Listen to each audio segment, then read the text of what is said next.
And now, it's time for another Dice Tower review with Ryan Metzler. Hey everyone, it's Ryan Metzler here again, and today we're going to take a look at a two-player abstract in a long line of two-player abstracts from Miranda Games. We're going to be taking a look at Eternas. Now this game is pretty simple to play. It's going to be a play one piece and move on to the next player style of game in the line of Connect 4. But real quick, we'll show you how it's different from Connect 4. We'll go over the gameplay and the components, and then we'll come back here and we'll get my final opinion on it.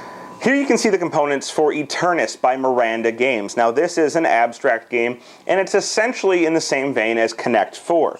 Players are going to be using these wooden components here, and these are great wooden components. I love the quality of all of this stuff.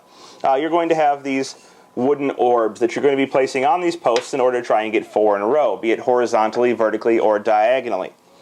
So each player has their own set. We'll move these aside. But basically, on your turn, you're simply going to take one of your pieces and place it on one of these pegs. Now, as I said, you're trying to get 4 in a row. The game is essentially Connect 4, but since it's in a round, there is a little bit more strategy to it in that you can play all the way around the board, and it's a little bit harder to keep track of what everybody's got going on unless you're turning this piece. So maybe that player plays there, but this player decides to start over here on this side, and you keep on in this manner. So this person goes here, and here, and then eventually, this person gets 3 in a row, and, the next player decides to block it. And it gets a little more complex from there because you start building up. So the green player builds here, the white player can go back over there, and so forth and so on, with green blocking here. And you keep on playing until you run out of pieces, and eventually you will run out of pieces, or someone will win the game by getting 4 pieces in a row. If you run out of pieces before this happens, you're going to start taking pieces from the top of the rows. So, for example, if this were all full up with all of our pieces, you would be able to take one piece off of the top of the row and move it to one of the other areas, essentially just removing one and replacing it until one player manages to get that 4 in a row. Once they do so, that player is immediately the winner and has won Eternas.